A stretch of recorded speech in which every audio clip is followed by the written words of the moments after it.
You don't deserve that money, Amanda said angrily over the phone. I've been in this family for 8 years, and you just married in. That trust fund should be mine. I sat in my home office, staring at my computer screen. A bank alert had popped up just minutes before her call. Someone had tried to take $5 million from my account, but the bank had stopped it. Amanda hadn't even waited an hour after trying to steal my money before calling to yell at me. My name is Olivia Parker, and I'm 32 years old. My husband's sister was trying to take away what my grandmother left me. The trust fund wasn't just money. It was Grandma Rose's way of making sure I could continue her charity work after she passed away. Amanda, I said, keeping my voice calm. Forging my signature is a crime. Did you really think the bank wouldn't check before approving the transfer? She laughed, sharp and bitter. Please, I know all about your security. James told me everything while you were away at that charity event last month. My heart sank. My husband James had access to my accounts. We had always been open with each other, but now Amanda's words made me wonder, had he helped her? I deserve that money more than you, Amanda said, her voice rising. Do you know how hard it is to watch you give away my family's wealth? You're not even a real Parker. I glanced at a photo on my desk, Grandma Rose and me at a children's hospital she had helped build. She had trusted me with her legacy, not because I married her grandson, but because she knew I shared her passion for helping others. The bank will contact you soon, I said firmly. You should be ready to explain the forged signature. Don't threaten me, Amanda snapped. James will never forgive you if you press charges against his only sister. Do you really want to risk your marriage over this? She might be right. James had always defended Amanda, even when she took money from our joint account last year. But this was different. This was Grandma Rose's legacy. I have to go, I said quietly. The bank's fraud department is calling. I hung up, my hands shaking, and opened an email from Mr. Turner, my grandmother's financial advisor. He had already flagged the suspicious activity and activated security measures, knowing Amanda had been asking about the trust fund. My phone buzzed again. James was calling. I ignored it. I needed time to think. Did he help Amanda, or was he just too trusting? Then the bank called. Mrs. Parker. This is Sarah Chen from First National Bank's fraud department. We need to talk about a suspicious transfer attempt on your account. I took a deep breath. Yes, I'd like to press charges for attempted fraud. We've recorded everything, the forged signature, the transfer attempt, even Amanda's phone calls where she claimed to have power of attorney. Should we contact the police? Yes, I said, my voice stronger now. And one more thing. I believe my husband may have given her my account details. Ms. Chen was silent for a moment. Understood. We'll freeze all access to your account, including your husband's, to protect you. As I ended the call, James called again. This time I answered. Olivia, what the hell? He yelled.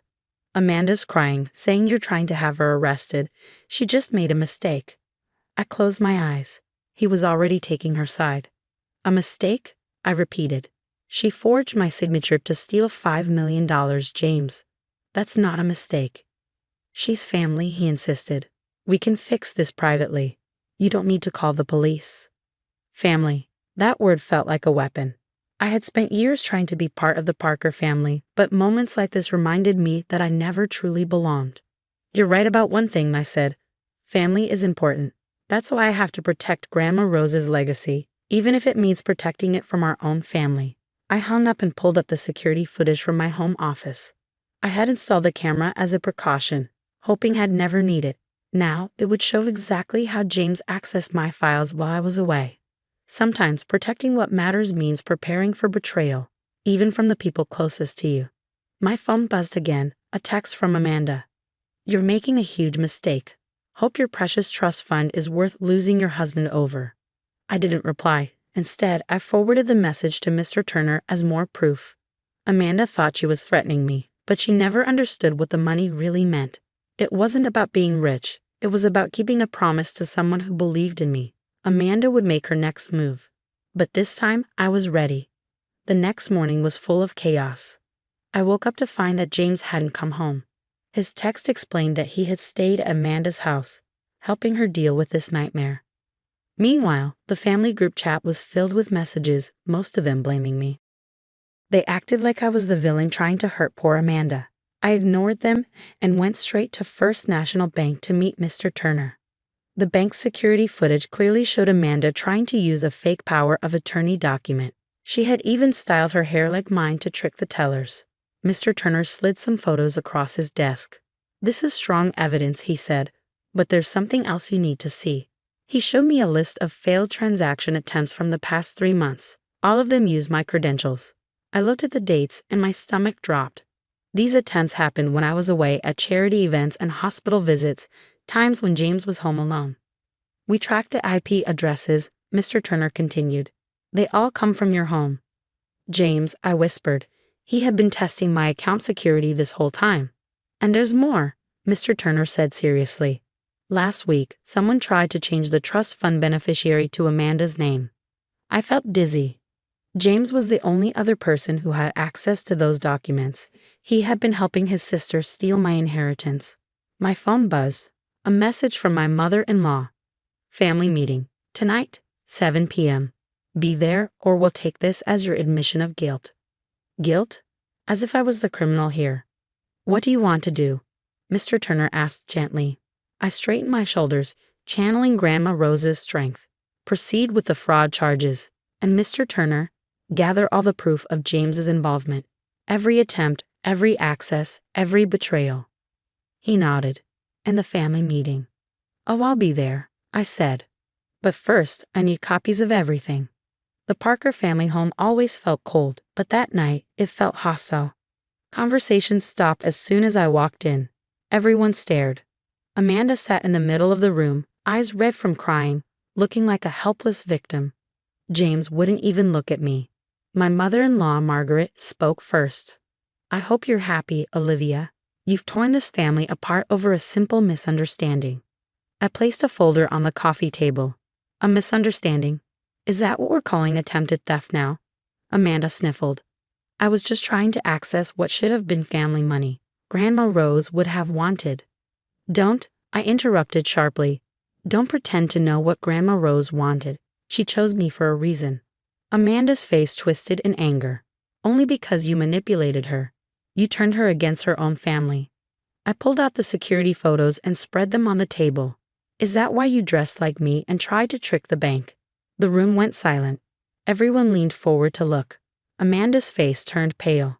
"And these," I said, placing more documents down, "show months of failed logins from my home. Times when I was away. Times when only James had access to my office." James finally looked at me. His face was filled with guilt, but also defiance. "I was just trying to help my sister. You wouldn't understand. You're not really family." The words stung, but I kept my face blank. I pulled out my last piece of evidence, Grandma Rose's final letter to me. I read aloud, "My dearest Olivia, I'm entrusting you with more than money. I'm entrusting you with my legacy. The Parkers have always had wealth, but you have something rare: compassion. James may be my grandson by blood, but you are my heir in spirit. Never let anyone make you doubt that." Margaret tried to interrupt, but I held up my hand. "The police have been notified. The fraud investigation is moving forward. And James?" I looked straight at him. "Your role in this is fully documented. Every attempt to access my accounts, every breach of trust." "You can't be serious," Amanda gasped. "You would send your own husband to jail." "No," I said. "I'm giving him a choice. Sign the divorce papers I prepared today or face charges for fraud." "It's up to you, James." The room erupted. Amanda was crying, Margaret was threatening legal action, and James was stumbling over excuses. But I stood firm, holding Grandma Rose's letter like a shield. As I walked out of the house that had never truly been my home, James called after me. "Olivia, wait. We can talk about this." I turned back once. "You know what's funny? If you had just asked, I would have helped Amanda. That's what the trust was for, helping people. But instead, you both chose to lie and steal." I got in my car, leaving the Parker family to deal with their choices. Sometimes protecting a legacy means standing alone. Grandma Rose would have understood that too. A new beginning. The consequences of that night came quickly. Within days, Amanda was arrested for fraud. The evidence against her was overwhelming: security footage, fake documents, and multiple failed attempts to steal from the trust fund. James, realizing he couldn't escape blame, signed the divorce papers. His last message to me was bitter. I hope the money keeps you warm at night since you chose it over family. But he never understood. It was never about the money. 3 months later, I sat in Mr. Turner's office, reviewing updates on the trust fund. The children's hospital was expanding, and a new scholarship program was in progress. Amanda took a plea deal, Mr. Turner said. 2 years probation, and she has to pay back what she tried to steal. James has been removed from all accounts, and the divorce is almost finalized. I nodded, feeling a mix of sadness and relief, and the trust security. Stronger than ever. No one can access it without multiple layers of verification now. Your grandmother would be proud of you, Olivia. Hearing Grandma Rose's name made me smile. I thought back to our last conversation before she passed. She once told me, money doesn't change people, it just reveals who they really are. The Parker family tried to ruin my reputation. They spread lies, claiming I manipulated Grandma Rose and betrayed them out of greed. But the truth spoke for itself. And more importantly, the trust fund continued to help those who truly needed it. Last week, I received a letter from a little girl who had life-saving surgery at the hospital wing funded by the trust. Her crayon drawing now hung in my office, next to a photo of Grandma Rose and me at the ribbon-cutting ceremony. My phone buzzed. A message from Amanda's lawyer. She wanted to meet, claiming she wanted to apologize. I declined. Some bridges, once burned, should stay that way. Margaret still sent me messages, filled with guilt trips and veiled threats. Her latest read: the family name meant nothing to you. You destroyed everything we built. But she was wrong. I hadn't destroyed anything, I had protected it. The trust fund was still doing what Grandma Rose intended, helping people, changing lives. One evening, I walked through the hospital wing that bore Grandma Rose's name. I stopped by her portrait, her warm, knowing smile watching over me. You were right, Grandma, I whispered. About everything. A nurse approached, leading a little girl by the hand. Mrs. Parker. This is Emma. She just finished her last round of treatment, and she wanted to thank the person who made it possible. I knelt down to Emma's level. She smiled shyly and handed me a glitter-covered card. Thank you, she said softly. As I watched her skip away, I opened the card. Inside, in wobbly handwriting, were the words, "You're my hero." I looked up at Grandma Rose's portrait again, her eyes filled with the quiet wisdom I had always admired. Money is just a tool, Olivia, she had once told me. What matters is how you use it. Amanda and James only saw dollar signs, but Grandma Rose had seen potential. She had trusted me to see it too. Standing in that hospital, surrounded by the lives she had touched, I knew I had made the right choice. I hadn't lost a family, I had honored one. And somewhere, I knew Grandma Rose was still smiling, proud that her legacy had fallen into the right hands.